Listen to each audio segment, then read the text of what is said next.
Hello, Notre Dame fans. Welcome in. I am Ashton Pollard from blueandgold.com here for our weekly live show with Mike Singer, our recruiting insider, as well as Tim Hyde, our football analyst. Mike, we'll start with you. How are you? I'm great. Good. Just realized how bad of a haircut I need, but otherwise doing okay. Too long? Tim, what about you? I'm doing great. I need a haircut, but I'm doing great. So life's all good. Oh, Very good. Tim, shut up.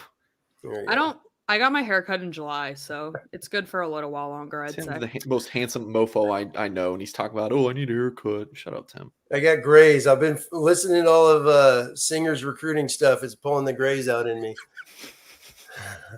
That in the wide receiver room at present moment, which we will get into in a second. But first, if you are joining us on YouTube, make sure that you hit the subscribe button, hit the thumbs up. If you're listening back via podcast, leave us a nice review. Only want 5 stars. Thank you very much. And before we jump into that stuff, Tim, what are you drinking tonight? A beer, 603. Shout out to 603 Brewery in New Hampshire. And because of our topic being one of them recruiting and Keon Keeley, I did a double of 2 Tigers. Cheers to those guys. You should just take a shot like after every segment and just see, and then we can talk about Keon last and just see what comes out of your mouth. That could be fun. Yeah. Could be a fun game. What does it say about us also drinking 2 Tigers whiskey? What does it say about us drinking, being like, oh man, recruits, what high school kids are going to do? We got to drink over. What does that say about us, Tim? It doesn't say anything good. Yeah, exactly. Just want some wins. Yeah. I'm not drinking, but I am mildly concerned about the recruiting situation, but we can get into that in a second. All right. So we will start. We have kind of a mix of recruiting and team stuff. Obviously, fall camp is well underway at this point. And there's been a lot of news coming out of that in the last couple of days, but we'll start with our normal first segment. The best thing that we saw this week related to Notre Dame. Tim, I will go to you first for this one. Sure. Just about 2.5 hours ago, the Notre Dame official a Twitter feed posted a cool little Lou Holtz video. So Holtz was on campus, met with the team, and anytime you get the old ball coach back there, I think that's pretty awesome. So I'm sure he told them some old Buckeye stories. People forget he was the secondary coach when they won the national title in '68 with Woody Hayes. So some good old memories. Do we want to watch the video? Sure. Why not? Notre Dame, please don't get mad at me. I'm just gonna let this thing rip. If you're listening via podcast, this is from Notre Dame football. There, I covered us. Yeah, and this is Lou Holtz, and he's just gonna be talking and doing a little magic trick. It's awesome. Just like any other newspaper, you have the front page, or people want to read the news.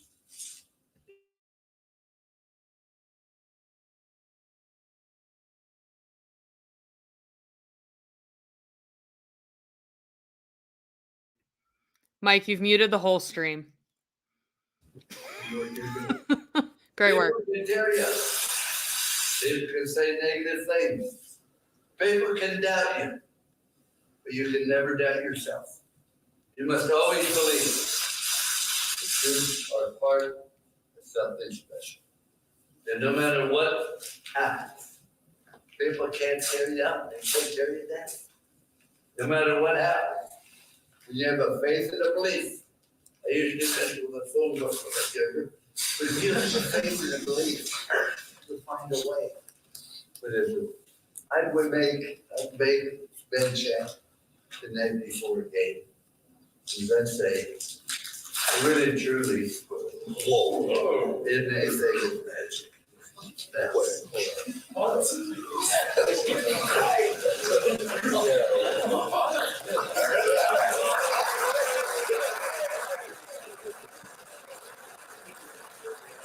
How did he do that? Anyone I don't know. He's been doing that forever. It was at a coaching clinic in the mid '90s at Notre Dame when they first started him, and he did that for all the coaches. It was awesome. But, so if he's been doing it, do you know how he does it? No, I've never asked him.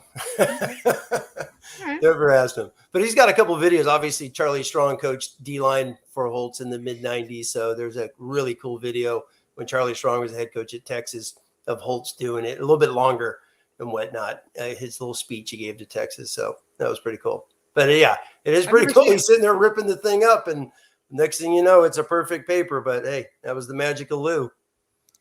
Yeah, it seems like every day there's a new, not even like person related to Notre Dame there. Like Larry Fitzgerald was there earlier this week, who went to Pitt, who you would think wouldn't be there. And he was saying that, it was hilarious. He was saying that Notre Dame had like an unrivaled tradition, which I'm sure Pitt fans didn't love. Shout out Pat Narduzzi, who I'm sure didn't love that one. Well, but every day at practice. What's up? I'm sorry. No, I was going to say he played with Stuckey, right? Is that in Arizona? Yeah, that's true. Yeah, he did. Okay. You're right. But yeah, I mean, I more meant the fact that he was like so high on Notre Dame specifically was like kind of shocking to me. I mean, you can come in and give a speech and just, you know, it was, yeah, I don't know. Say anything. Anyways, Mike, we will move over to you. I believe that someone already commented what yours is about to be. Yeah, I do want to note real quick the always having someone new. What was in the spring? Coach O was at practice. I mean, there's just always. I'm loving all the characters. Yeah, I feel like under Kelly it was just Kelly guys who showed up, and now you're getting all sorts of fun. Correct. Fun folks. Okay. Yeah, mine was. I can't play the video because I feel like that's something that ESPN would take down. But you know, Eli Manning tweeting out a picture. I mean, come on. What is better than this? Just guys being dudes. So this Eli Places video where the Manning Bros and Brady Quinn hung out with Marcus Freeman and some of the players. That I guess it's on ESPN Plus right now, and it's pretty cool. It is. I went through this photo, and there was like two guys that I'm sorry for podcast audience. There's like two guys I weren't sure who they were. Who was in front of Foskey, and then who's in front of Billy Trouth? Yeah, that's Eddie Schindler is in front of Foskey. I assume you're not talking about Kane Barong, because Kane Barong's also kind of. Who's to Kane's left? Yeah, that's Eddie. Schuyler. Isn't he doing he's doing those videos? He's doing the get to know coaches. He's a safety, and his brother is actually a wide receiver, walk-on wide receiver they both went to Lake Forest, which is where Tommy Reese went to high school. Gotcha. But yeah, that's who that is. Who was the other one, Mike? The guy in the black shirt next to Kane. Black shirt next to Kane. Like split. Top is navy, bottom's white. There's a guy right behind Kane Barong and Lorenzo Styles. Oh, that's. I don't know who it is. Wait, that's Eddie. Well, then who's the guy in the hoodie, the blue hoodie with Kane? You said in front of Foskey. Oh, gotcha. Yeah, that I don't know. I don't know who that is. I said the guy in front of Foskey and then the guy in front of Strouth. I didn't hear the Strouth part. I don't know who's in front of Strouth. In front of Foskey is Eddie. Okay. Yeah, I only know him from those videos they've been posting, which have been pretty good. That's a great group of guys. Glad my boy Steve Angeli got in there. A little sad Joe Alt wasn't invited, or maybe he was busy just being awesome, or had to meet with the board of the Joe Alt fan club. But there you go. Yeah. So all right, you're done. Your turn, Ashton. You're done. So mine is just okay. So today, and we might get into this a little bit, but today we met with.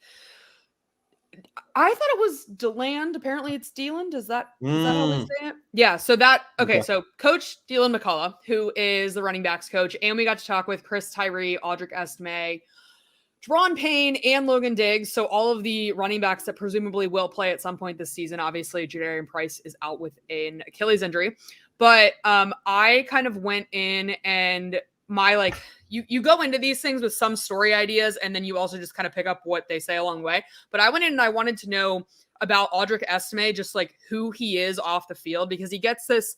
Obviously, he has that like bulldozer body, goal line back. That's all obvious. But then he's also has really good feet, has really good hands, and he's also just like hilariously funny. Like I think he probably has like the loudest in a good way personality on the team. And so I asked all of them point blank, like, who is Audric Estime? And got some really good answers. Chris Tyree literally just looked at me and goes, I will never meet another person like Audric Estime. Mike just popped up on the screen. You can see it if you're on YouTube, but for our podcast audience, we asked McCullough about him, and he just responded, "Beautiful guy, but violent." Jabron Payne just kind of laughed at me at first and was like, I think I asked him on and off the field because he is new. So I was like, what is Audrey Estime shown you so far on and off field? He started with on, was like, oh, he's great, quick, blah, blah, blah. And then he was just like, he's I forget the exact word that he used, but he was like, he's something. He brings a lot to the table. And I was like, okay, understood. But I also talked with Audric. He's hilarious. He's ready to go. He told, I believe, Tyler Horka that he is a mixture of Josh Jacobs, Derrick Henry, and Zeke Elliott, which if you're an NFL fan or a fan of any of those teams, those are all very good running backs. One of them won the Heisman. So yeah, there's no shortage of confidence with that one. And I'm excited to see him, and just honestly, the looks on the faces of the guys when I was just like, so who's Audric Estime, was the best thing that I saw this week. So nice. All right. We'll see. Seems like he's a sweet guy. Audric, he's hilarious. Yes. All right. I got distracted by the comments. Sorry. We will now we'll stick with the team. We'll do recruiting later on in the show, but we're going to talk about the wide receiver news. So on Saturday morning, it broke that Avery Davis, who is a 6th-year wide receiver, he came in as a quarterback, has played quarterback, running back, defensive back, and wide receiver over his 5 and a little bit years at Notre Dame, elected to come back after tearing his ACL in November against Navy. He tore his other ACL in practice. It was actually, it was a play designed for him that they were running. It was a jet sweep, and he was super excited about it. The team was super excited about it, and he just planted his foot the wrong way and tore his ACL, which his November injury was also a non-contact injury. So it's weird that he's just planted his feet the wrong way twice and ended up with 2 ACL tears. So first of all, Davis is great. And if you ask any of the coaches about him, they can't say enough good about him on and off the field. He will still heavily be involved as a leader on the team. That is for sure. But he's obviously not going to play this season, which is a bigger problem than it might maybe be in another wide receiver room, because Notre Dame only has 8 scholarship wideouts, including him. So you're not down to 7. And one of those is Tobias Merriweather, who's a true freshman. One of those is Joe Wilkins, who is coming off of a foot injury. One of those is Matt Salerno, who's a former walk-on. So the numbers are slim there. I guess I said 8, but did you mention Deion Colsey? What? Did you mention Deion Colsey? Was he? Oh, no, I did not. Sorry. Deion Colsey has a PCL sprain. That too. But that shouldn't be I guess I mentioned Wilkins more because that's like, he's been away from football for longer. Right. Yeah. And so that's a good segue into this, because Colsey has a PCL sprain. Jaden Thomas today at practice was also working out. He was in full pads, but he's on the bike, so then this is a long-winded way of saying they're in trouble there. They moved safety Xavier Watts over to the wideout position, which he came in as a receiver. So he went receiver, safety, receiver. But I guess, I can just open it up to Tim. I'll go to you. Kind of, what was your initial reaction to the Davis news, and then any of the other names that I just brought up / what they're going to do come September 3rd? Well, this is recruit 2 tight ends every year, I guess, right? So you have a stacked room somewhere. No, it was horrible. I mean, it was horrible news. You hear it because obviously team captain returning 6th year, all the things, that have been already said about him, and great teammate, great, heck of football player. He's a heck of a guy to have in the room and all that stuff. And now he's going to be gone this year. So especially with a brand new starting quarterback, first time head coach, you need that old veteran guy presence in the locker room. So with him not going to be around, I'm sure he'll be around, but when you're injured and all that, it's a lot different than obviously when you're not playing in the game. So it was a bad break, but I saw that they moved Xavier Watts, and you know what, he didn't get moved to safety till halfway last season. So I think it's a smart move because he knows the offense. He's been around. He's been in the system before. So he's a heck of an athlete. I love him at safety. He is violent and physical and fast as heck to the football. So I hope this is a move to get him on the field. And for Xavier's thing, he should be excited. He's like, why are freshmen and sophomores playing ahead of me? So hopefully he has that mentality to go out there and work his tail off and get on that football field fast this season. Yeah, no, I agree. This was kind of the logical move. When this first broke, of course, the whole who might they move question started popping up, and we asked Marcus Freeman about this on Saturday morning, and he basically gave a non-answer. He was asked if moving a safety or moving a corner or utilizing tight ends, if any of those were options, and to which he answered, those are all options. So but I mean, yeah, Watts was the logical one. There are a couple of other defensive backs that played wide receiver in high school that were really good wide receivers, but it's just kind of too late. Like Cam Hart, Brendan Joseph, both of those guys were really good receivers in high school. You can't move them from the defense. So that didn't really make sense. This was kind of the most logical one if you were going to move someone over. Mike, any thoughts either way on Davis or the room? Yeah, obviously losing Avery Davis, terrible. Watts made the most sense. I agree. Jaden Bellamy's the only other person I could think of that would make sense, but I mean, you're going to play Jaden Bellamy, as a true freshman at receiver. He was a good receiver, but I don't think he would be someone who you would call upon. He would literally just be a body. So that didn't make Watts made a lot more sense. Like Tim mentioned, knows the program. Has been in it. This is his third season, and knows the offense a good bit. So it makes a ton of sense. And he's a darn good receiver too. Notre Dame brought him in at receiver with the idea of he could play defensive back. This being what he was in the 2020 class. Yeah. So now we can't say that Notre Dame doesn't have any receivers left from 2019 or 2020. It's just 2019 because now Watts is point. Now Watts is back at receiver. So good job, Del Alexander. I'm kidding, guys. Don't bring out the pitchforks. One thing I did want to mention, I was at practice last, what was it, Thursday? Was it Thursday? Something like that. Yes, Thursday. This guy right here, Keon Keeley. You guys got to remember, I'm the recruiting guy at Blue and Gold. This is actually the first Notre Dame practice I've been to. I've been covering Notre Dame for 3 years. I don't live in South Bend.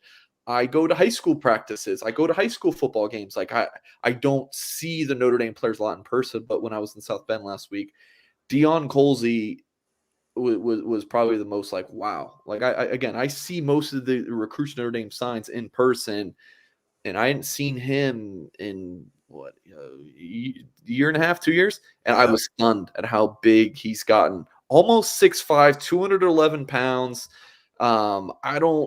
He's one of those, like, I don't care what you call him, a flex tight end or a boundary receiver, whatever. He's just a darn good pass catcher. You put him in somewhere and you throw him the football. Like he even looked more confident, than we saw him in games last year. He's definitely got bigger. I just love Keon Keeley. Great family too. Yolanda and Frank are my favorites. And, they pay you to say that?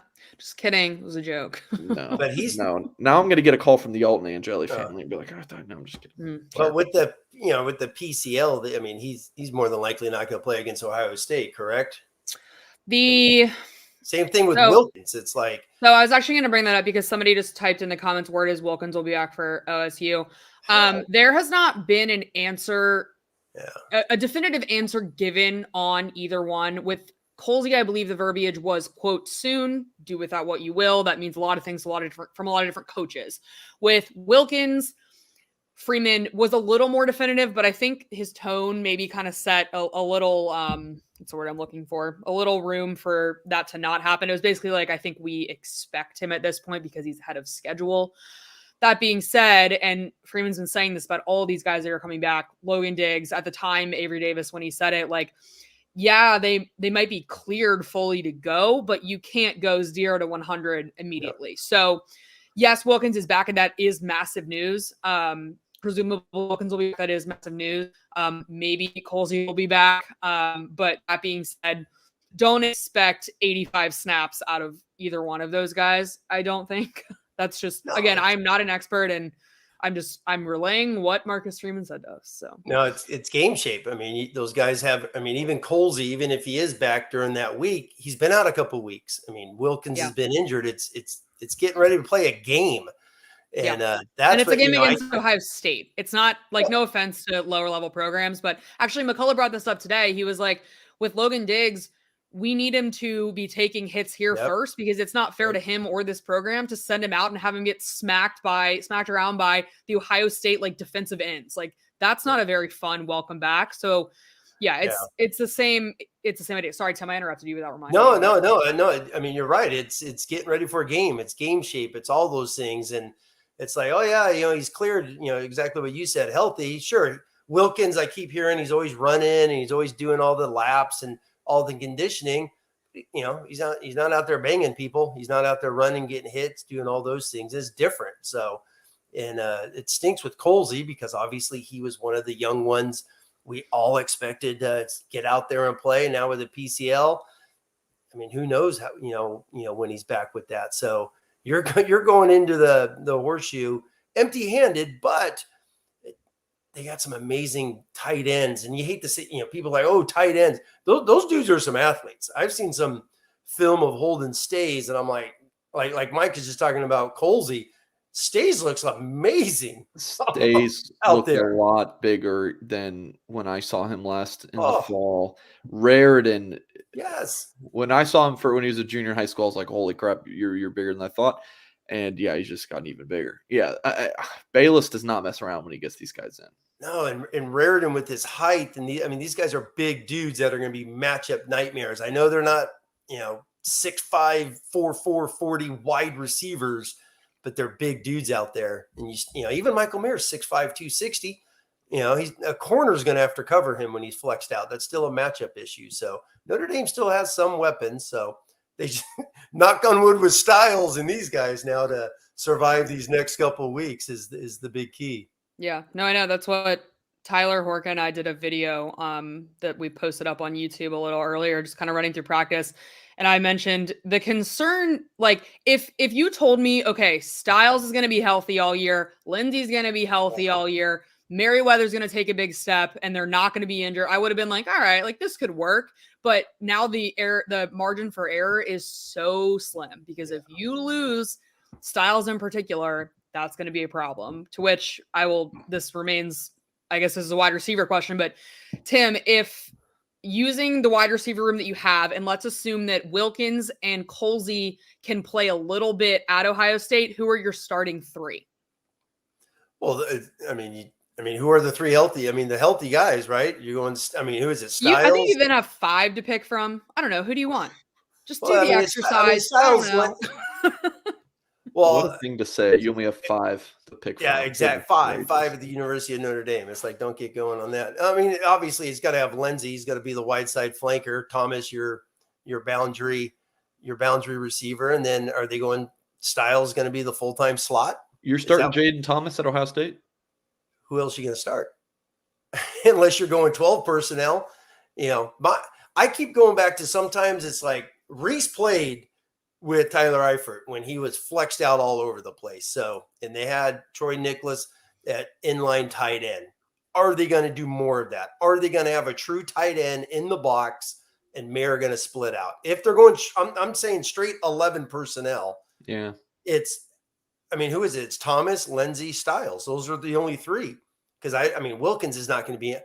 Joe Wilkins has had a handful of plays. Colsey's the one that's the biggest question mark. Yeah, Colsey's the biggest question mark. And then, Salerno, you're not going to start him against Ohio State. Yeah, I really think if it is just that group. And then Merriweather, Tobias is your rotation guy, right? Into the boundary. It's going to be a lot of 12 personnel, yes. Or heck, 13 personnel, and you're throwing Eli Rare. If Eli's health, I don't know, putting him out. I'm here for 14 personnel. Yeah, 14 personnel. The Ian Book UNC like drone shot. UNC. Yeah. If you're unfamiliar with this, when Notre Dame played UNC. That would have been 2020. Yeah, there's like a above shot of 14 personnel, and it's just like the most beautiful Notre Dame thing I've ever seen. So many people sent it to me, and they're like, "This is so Notre Dame. It's not even funny." And it was my computer background for a while. Fun fact. Yeah. It was beautiful. But it was the 1 yard line. So my thought is kind of like 14 personnel, but with a look of a 10 personnel or 11 personnel. Like that's kind of my thought. Yeah. Well, Merritt could easily play a slot all game long and just put him, He played, I forget the percentage, but it's like a significant portion of his snaps last year were in the slot. It's not like 10%. It's like up there. Like you look at it and you're like, really? Yes. It's got to be about half. I mean, I was going to say like 45 for some reason is in my head, something like that. I've been rewatching a lot of games and he's out there all the time. He's not a inline blocking true tight end, old school Mark Bavaro. No, he's flexed out all over the place. Yeah. So can Lindsey play boundary and styles to Lindsey the field? Can't play boundary. He's like 5'11". Yeah, I mean, he could. I just don't know that it's going to work very well. I don't have a ton of options.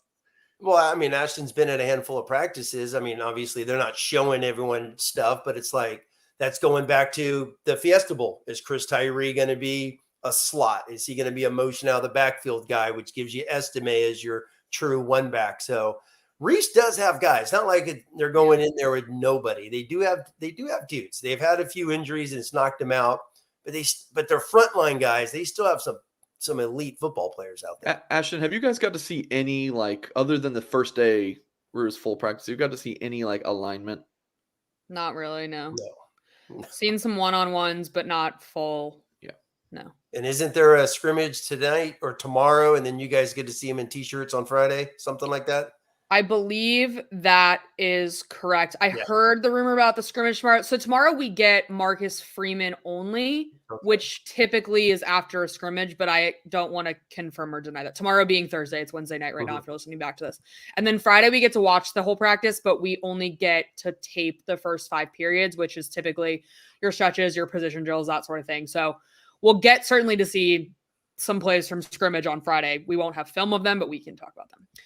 All right, cool. Before we move into our next topic, Mike, will you pop that ad up for us? So we have this book we're going to plug that you can pre-order if you're listening to this and you have kids. I'm reading from this ad. If you're listening back to this, it's an officially licensed Notre Dame children's book, the perfect gift for Notre Dame alumni, families, and fans of all things Irish. It was inspired by Mike Brown, who I believe was he the first Black leprechaun at Notre Dame. I don't know if he was the first, but he was one of them. So that's a cool angle as well. Make sure you buy that, pre-order it, sorry. And it will be out this fall. Mike, will you pull that back down for me? All right. It's tough. Thank you. All right. We are sticking with the team. This was the other big news this weekend. Tyler Buchner was formally named the starting quarterback. It's kind of what we were all thinking. Although Drew Pyne was making me think about it a little bit in the first couple of practices. Why is that? Why? Yeah. I mean, I not think about actually naming him the starter, but like I kind of thought we'd go in and it would be abundantly clear, but they were splitting reps like pretty evenly for a while there, both making good plays. I don't know. If you had asked me, I had to pick a week ago, I still would have said Buchner, but Pyne looked good. Yeah. Anyways, regardless, Buchner will be the starter. He is a true sophomore, played in 10 games last year. The obvious kind of difference between the two is Buchner is your true dual threat quarterback, can use his legs. All of that. So, Tim, I will toss it over to you. I assume you weren't shocked by this news, but kind of what did you think when you heard it? I was excited. I was really excited that they got it out of the way. They given him a couple weeks of knowing he's the guy, which I'm sure he even knew the first week of camp because he's out there with the ones, taking tons of ones reps and doing all those things, especially the spring he had. But no, I was excited. As me and Mike did a video. I'm a California guy, so anytime there's a California quarterback in Notre Dame, I'm excited. And there's been a lot of great ones over the years. So I'm hoping Tyler comes in there and dominates these next few years. And I'm excited. I'm just excited because I think he's just so dynamic with the football. Yeah. And like I said, I've gone back, watched a lot of games from last year, rewatched a lot of Buchner stuff just to get a feel for him. And he just brings so much to the table. I'm really excited. I wish he had Marshall to get the nerves out and not Columbus, Ohio. But hey, you're going to Notre Dame, so expect to play the big boys. Here you go. He has kind of on that topic. I forget the exact question that Tommy Rees was asked on Saturday when we talked with Freeman, Rees, and Buchner. But Reese basically brought up the fact that he has played in some hostile environments. Like he went in. Virginia Tech is not Ohio State, whatever, but like it's not like he's only taken garbage time snaps, handed the ball off against a bad group of 5 team when the score is 48-0. Like he's played in some legitimate situations, and granted, it was often for certain reasons. It was a lot of running, obviously. So yeah, you have that, but Reese pushed back on the idea of putting someone completely inexperienced in that spot. So I kind of get what he's saying. I get what he's saying. I mean, also, again, he has not started a game at Ohio State. That is a different thing. But, you know, Mike, you just popped Drew Pyne up on the screen. Do you have comments on Drew Pyne?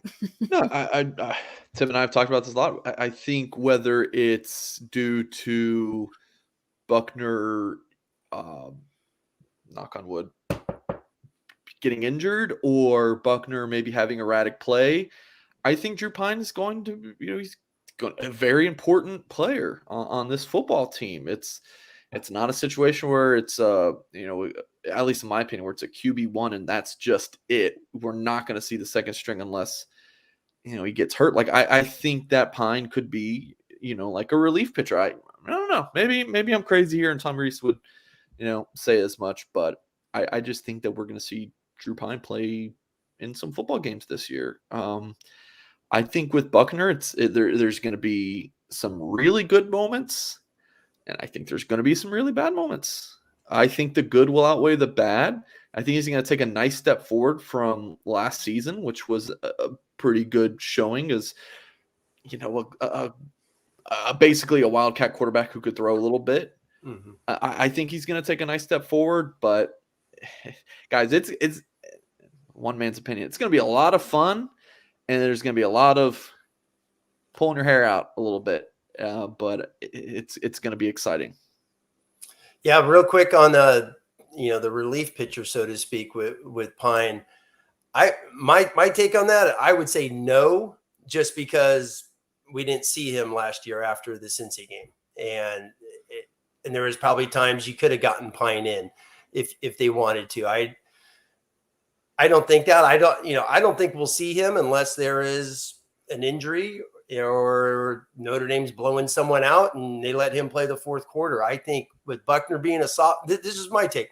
With him being a sophomore, trying to build the future, first-time head football coach, I think he's going to roll with Buckner unless something happens. That's just my opinion, because Pyne played those 2 games and we never saw him again.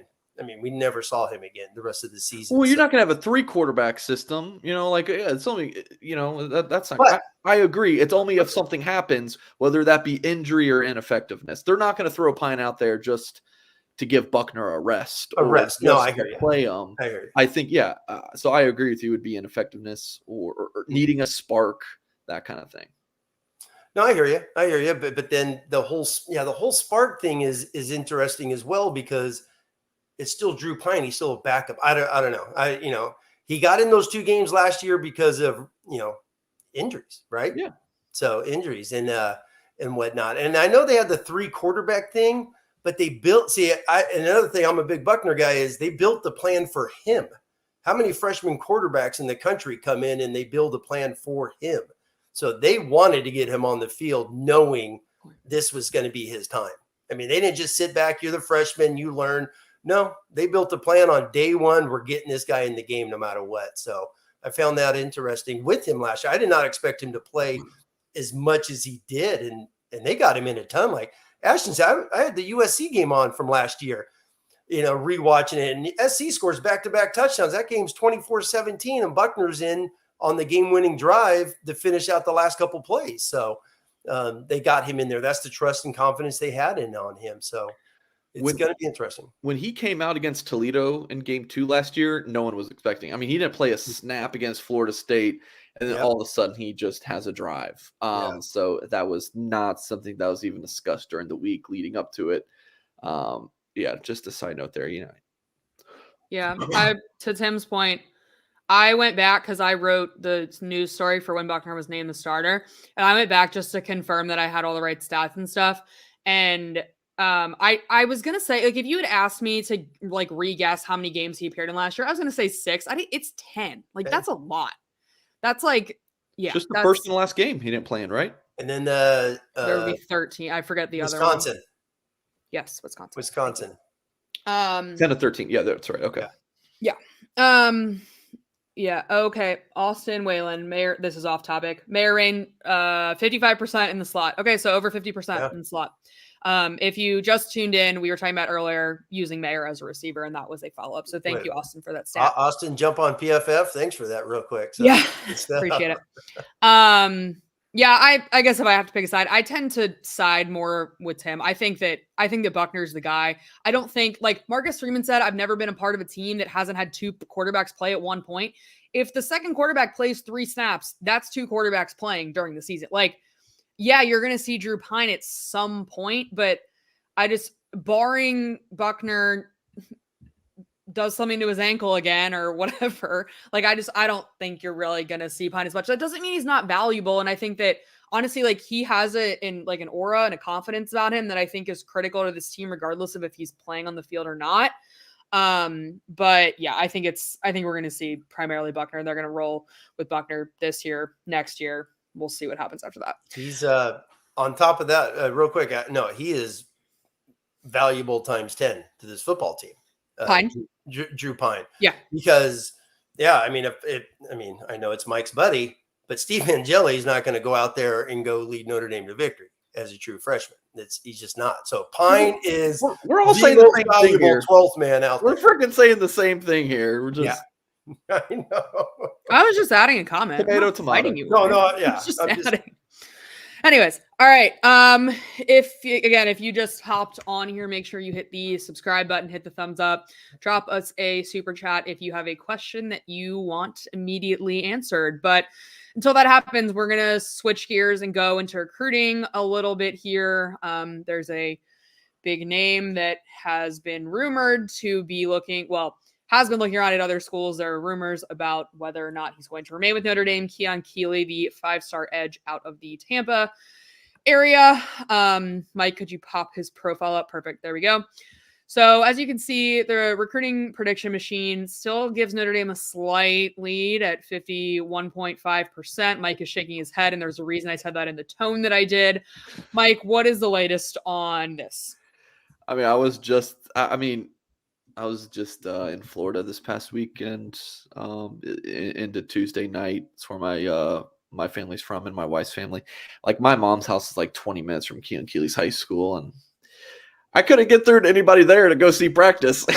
They know I'm the Notre Dame guy, and I don't think they really, were wanting to Notre Dame. It's just not looking good. It's just not. Ashton, I don't know if you're saying a Hail Mary right now. That's what you got to at this point. I was not. I'm crossing my hands if you're listening back to this. This is just how I was sitting. No, I'm kind of accepting the fact that he's probably gone. I was just reading the information you put on the screen. That's why I said Notre Dame technically still is the lead, because they do, according to this metric. However, Tim, save me. It's he was the first commit in this class, correct, Mike? Yep. Yeah, and then you had Brendan Vernon the next day, or they went 1-2 like that. Yep. If he's not in this class, it is a massive blow, because the dude committed before he played his junior year. So he's been committed for a long time. So Notre Dame has not gone out there and recruited. I mean, they've had this their front four done since Washington basically got hired.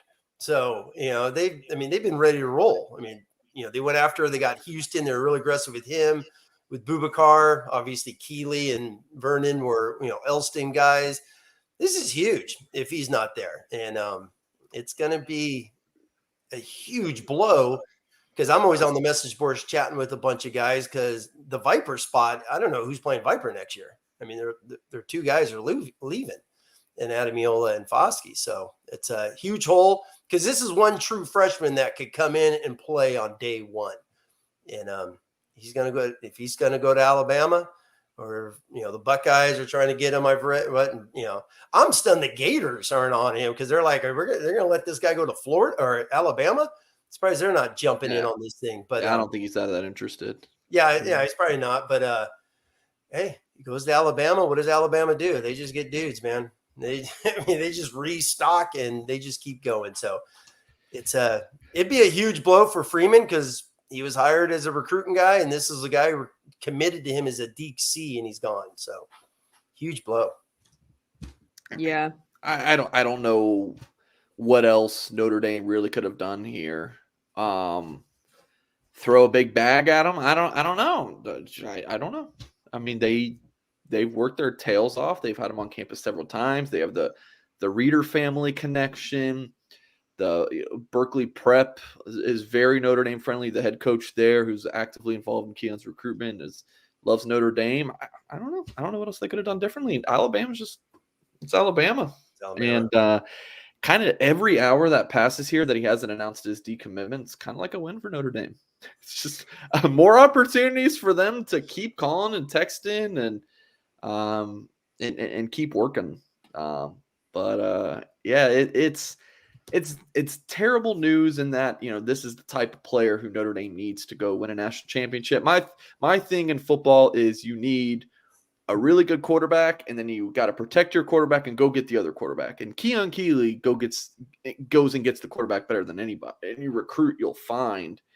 You do have a good D-line class coming along with them, and they're definitely, again, assuming Keeley does decommit, they're going to need to rebound and find another Viper. In this 2023 class, we've already seen them offer 3 guys since late July at the position, but no Keon Keeleys. I mean, he's one of one.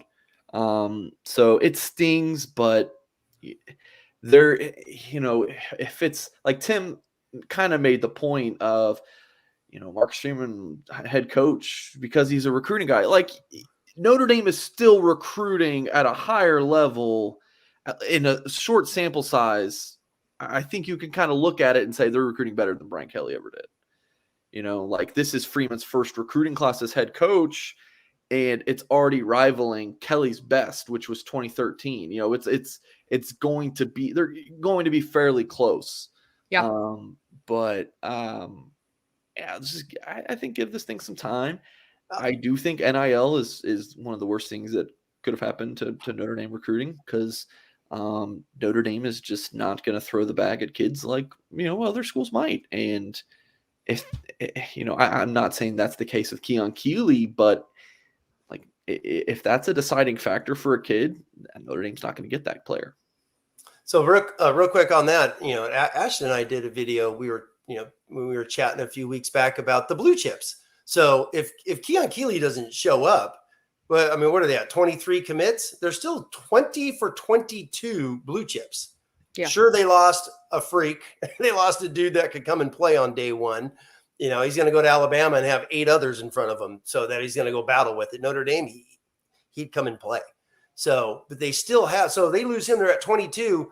Their 3 stars are Otting and Minich, the safety out of Ohio. That's still 20 out of 22 blue chips. That's still a huge percentage. And they're going to go out and they're going to go, as Mike knows, they're going to go pound the pavement and keep finding another DN or 2. And the guys they've offered are some high-end dudes. So, if they don't get them, they got to go find another one. They have to go out there and go flip somebody is what they need to do. But let's say they end at 22. Let's say they don't get anybody else and they end with 20 out of 22 blue chips. That's crazy high percentage. And I'm a big believer in Notre Dame, as we talked last week. Notre Dame's second class, all these head coaches, you go back, every head coach, their second class has always been better. And the way it's already kicked off in 24, they're going to blow this class out of the water. I truly believe that, with recruiting, because there's so many good Midwestern guys that are already on, and the guys down south in the St. Louis region that they're recruiting Mike's on. I mean, their 24 recruiting is good. And they're on some elite players in Southern California in the Trinity League out there in the Orange County. What's that?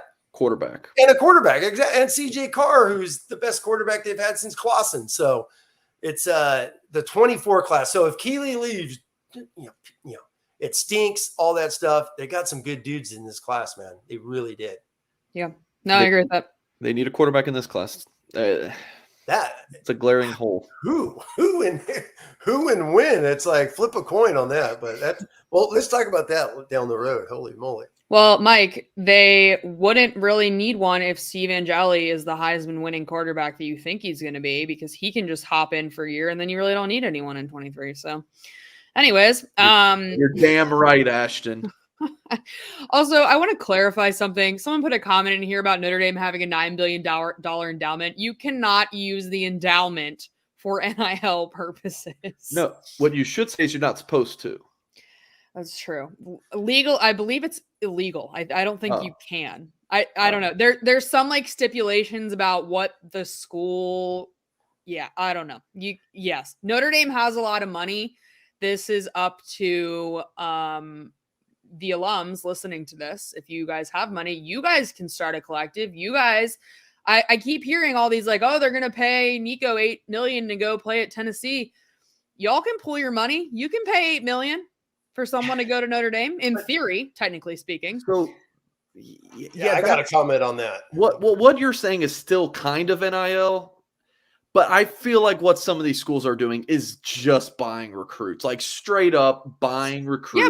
Yeah, but if they're doing it, in theory, Notre Dame people can do it. And Marcus Freeman will sit up there and he'll say Notre Dame is not going to pay players. If Tim Hyde wants to go around and say, hey, Keon, I'll give you $2 million, come play at Notre Dame, Marcus Freeman can't do a single thing about it because he's not allowed to be involved. So, like, I mean, I think a lot of these coaches are involved and they are getting these deals done like they're not supposed to. Not as much as I don't think as much as people make it sound like they are. I think like I'm using Nick Saban as an example. I don't know anything about what Nick Saban actually does, so this is just a name that I'm plugging in. I think Nick Saban's well aware of it. I don't think he discourages it, but at the end of the day, like somebody like Notre Dame alums have so much money. Alabama alums statistically speaking, do not have as much money. Yes, there are outliers. No one come at me about that, blah, blah, blah. But like the state of Alabama is a relatively poor state, and the alums out of Alabama tend to have a lower wage than, or whatever, than Notre Dame has a lot of money. You guys can pay for all of this to happen. You just don't want to, and that's fine, but then you can complain about it. That's my thought. Hold on. I will say the Alabama alums, the guys that support the football program, they got cash. I've been on that campus. That place is whatever they want in football, they get. Their football budget is double Notre Dame's. So I know it's a poor state, but when it comes to Alabama football, it's not poor. But people talk about Nick Saban will talk about it. He's like, we can't match what Texas A&M has because Texas A&M alums are really, really wealthy because they're all in oil. Like that matters. But real quick, Saban knows the exact dollar amount of what his guys earned last year because he's mentioned it. He's mentioned they made. Well, he doesn't know the exact dollar amount. $6 million? I don't know. I mean, don't quote me if it's $6 million, but I think he's mentioned $6 million his players got last year. That's not exact. For one season. So he knows exact dollar amount. And then I just want to say real quick before we jump off this is the name, image, likeness stuff. All these guys that are getting these deals, are they even Notre Dame guys? No, I truly don't think Notre Dame is in the running for 99% of these guys. So it's like Notre Dame fans, why are we always stressing out like so-and-so is getting this much at A&M or Oregon? Who cares? They're not coming to Notre Dame anyway. So why are you worried about so much of this stuff? And the Notre Dame dudes are getting deals left and right. Look at Michael Mayer just logged on with Levi's and multiple other companies that I was reading about recently. So there's ways to make money, and the guys are making money out there. So they're just not writing a check like Mike Singer just said. Before you show up, here's $2.5 million. Yes, but you can if you wanted to, is my point. All right, we'll move on. Yes. Why put yourself in that situation? And I think sometimes Notre Dame is like, why do we want to get put in that situation? Well, Notre Dame's not involved. Something's going to come around full circle eventually. It is. That is probably true. All right, last thing. So NBC announced that there will be a new team in their broadcast booth this fall. It is Jack Collinsworth and Jason Garrett, both of whom were at practice today. There we go. Perfect. So this was written at the time it was reported. It has since been confirmed. I don't really know that I have like super strong feelings on this. I mean, I personally really like Mike Tirico. I've been a big proponent of the put Brady Quinn on the broadcast. If you want Notre Dame alum, it's Jack Collinsworth instead. I don't know. We'll see what happens. I'm a Giants fan, and Jason Garrett ruined my offense, so I do hold that against him. But that technically is not connected to this, so we'll see how this works. Those are my thoughts that are not great because I don't really have an opinion. Tim, what are your thoughts? Even less of an opinion, to be honest Cool. with you. I watch the games. I'm charting plays. I got a yellow pad. I'm taking notes. I've always done that forever. I'm not. I'll be honest with you. There's sometimes I'm not focusing on the announcers. I'm watching the game. So it's people though have a big opinion on Notre Dame announcers and whatnot, and I'm like, they do. I don't get it. I'm watching the game. I want them to win, so I'm watching the actual game. Sometimes I'm like, I tune those guys out. I've even muted it and put the radio on because I love the radio guys. So fair. Yeah, I mean, there are certainly comments that certain announcers have made that I'm like, that was anti-Notre Dame. But this whole idea that everyone in the booth just like hates Notre Dame, I don't get it. I don't see it. Maybe I need to pay more attention. Maybe I just don't really care. People hated Flutie, hated it. Flutie was kind of the one I was thinking about. I'm literally the only time I'm really focusing on them is if they say something, if so-and-so's injured or so-and-so's in the game. I've never been one to listen to them, play by play and roll from there. So, hey, I hope they're good. I'm dying like Garrett. He seems like a dry towel. So I don't know how he's going to He was really, really smart. He went to Princeton. So he went to Princeton. He had the greatest job for a decade, Troy Aikman's backup. So nothing better than that. It's true.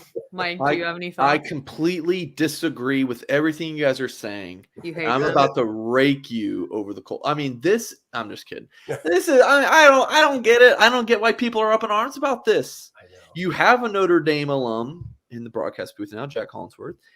And think about Drew Brees. Where'd he go to college? Purdue. Notre Dame, Purdue. That's a rivalry, right? Didn't he call the Notre Dame Purdue game too? Yeah. And then Flutie, a Boston College guy. That's obviously rivalry. And now we get Jason Garrett, a Princeton grad like Ashton. He's think about this. Jason Garrett is going to be calling Notre Dame football games. That's it, right? He's going to be maybe involved in some NBC NFL coverage, but that's a former Dallas Cowboys coach, which Dallas Cowboys is the biggest sports franchise in our country. Yeah. So he goes from just Dallas Cowboys to this job, right? No, he was the Giants offensive coordinator. That's right. Which is why I have a personal vendetta against him for that issue. But so he goes from Cowboys to New York Giants to calling Notre Dame game. I mean, not a bad gig. It's a big job. And Jason Garrett, that's a big name. He's a former Dallas Cowboys head coach. He wasn't great, but I mean, I don't know. I would like Tim Hyde in that role, but that means we'd lose him here at Blue and Gold. But other than that, I mean, Brady Quinn, obviously. Brady Quinn does a good job. Like, he would be amazing.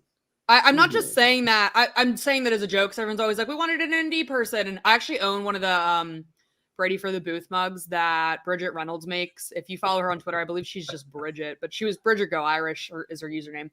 Anyways, I was a fan of that. But I'm not that torn up over this. Yeah. But I have a genuine question. Mike, will you pop up Will C's last comment about homers on the screen? So this comment says, because it's a Notre Dame broadcast, we want a homer. Collinsworth better be an ND homer. So actual question, and I'm a Notre Dame fan. Why do you want a homer? Don't you want to know? I understand if you don't want somebody who actively hates Notre Dame, but don't you want some sort of objectivity in your, maybe this is a joke. I don't know. I'm genuinely asking, I don't want that. Why? Tim, what are your thoughts? Yeah. I mean, once again, it's about the game. It's about, does Notre Dame win or lose? Does Notre Dame, blow a game against an unranked team? And, the Clemson game, we're watching the Clemson game for the Clemson game and the crowd noise. And that's me. I love watching the game loud, hearing the crowd, big games. Yeah, Notre Dame homer. I mean, if they're losing to Clemson, it's 32 to 6 in the fourth quarter because their defense is rocking. And who cares? If there's a homer, what's he going to say? Oh, the Yeah. third string guy's in. Let's go. I feel like sometimes when we all agree on something like this, the majority of folks listening or watching are on the other side of this. They're like, no, screw Jason Garrett. So like, we're just giving you like our opinion on this. Remember, when Notre Dame plays USC, and let's say I'm an NBC executive. We got Notre Dame, USC. Notre Dame's at home. Guess who also is going to be watching that games? A crap ton of USC fans, if those exist. They are not going to want to hear Notre Dame homer on the broadcast. So it's not, and you have a ton of neutrals who are watching the game too. So it can't just be Notre Dame homers on there. And I'm sure Jack Collinsworth is not going to, cut himself and bleed blue and gold on the show. He's not going to do that. So yeah, this is a non-story. NBC is using, in my opinion, they're kind of using the Notre Dame broadcast booth to just like try guys out and then move them on to other gigs, like that kind of thing. Notre Dame football serves as the launching pad for Sunday Night Football. Yeah, that is the purpose of it. And I'm sorry if you're a Notre Dame fan and you don't like to hear that, but that is why they are there. And again, I'm saying this as a Notre Dame fan. That is the B job to get the A job, which is Sunday Night Football. It's a tryout. Yeah. And I'm sure Jason Garrett, this will be 1 or 2 year stops. Well, speaking of that, that's perfect what you guys are saying, because the Big Ten is coming to NBC, correct? So, once that thing's finalized and officially announced. So there you go. They're trying out some guys for the Big Ten and whatnot. So yeah, that's a good point too. There. That is a good point as well. I will end this with Josh, the motivational banker, who's back and who we also think might be Ian Book. It was not going to be that one. It was not going to be that comment that I wanted. So the comment that Mike put up was about I wanted the Gus Johnson one. I'm sorry. No, it's okay. I didn't specify. That's not on you. Josh, I agree. If Gus Johnson called every Notre Dame game every week, I would die. His Wisconsin Chris Tyree kickoff return, I will listen back to that like once a week and just like laugh. Like it is friggin' hilarious. And I would die if Gus Johnson joined the broadcast booth. And with that, I will end this. Unless you guys want to talk about Gus Johnson. Any comments?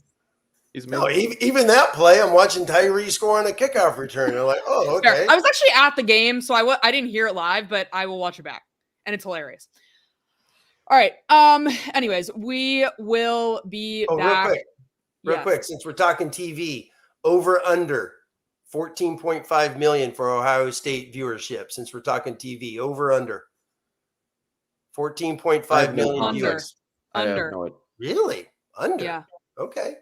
I think.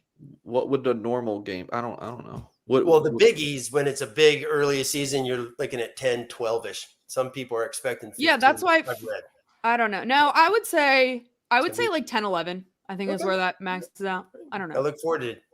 I'm curious with the numbers. What is the primetime game on ESPN that night? Oh. Like what is it competing with? Okay. I was going to say Bayou Brian, but that's Sunday night against. Yeah, that's Sunday night. I don't know. I don't know that. Maybe someone. No. They are the primetime game. But they're the primetime game on ABC. So ESPN will also have one, I believe. I don't know that. It won't matter that game. It won't matter that weekend because they have Clemson or not Clemson, Georgia. Georgia, Oregon earlier. Yeah. They're the 12 o'clock. Yeah. I guess on that note, I need to look at the schedules. I've been so hyper focused on Notre Dame, Ohio State, and I know all the matchups because I'm excited, but I have no idea when all the times are slotted because I've just been focused on Notre Dame. All right, we will be back next week. Before you hop off here, make sure you hit the thumbs up, subscribe to our channel. Again, if you're listening back to this, leave us a review, and then be on the lookout tomorrow. Like I said earlier in this show, we get to talk to Marcus Freeman, Utah versus Florida. Thank you, Andrew. That will be the matchup competing with Notre Dame. I don't think that's that big of a deal. You'll get some people that'll watch that. Anyways, regardless, I'm going to end this right now. Have a lovely night.